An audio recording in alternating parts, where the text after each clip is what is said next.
దేవునితో గడుపుదాం రండి, దేవునితో మాట్లాడుకుందాం రండి, దేవునితో గడుపుదాం రండి.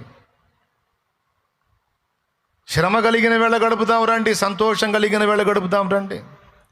పని దినమున ఖాళీలో గడుపుదాం రండి. పని లేకుండా దేవుడు ఫ్రీ ఇస్తే ఆ ఫ్రీలో ఎక్కువ దేవునితోనే గడుపుదాం రండి అనుకుంటే ఎంత బాగుంటుంది.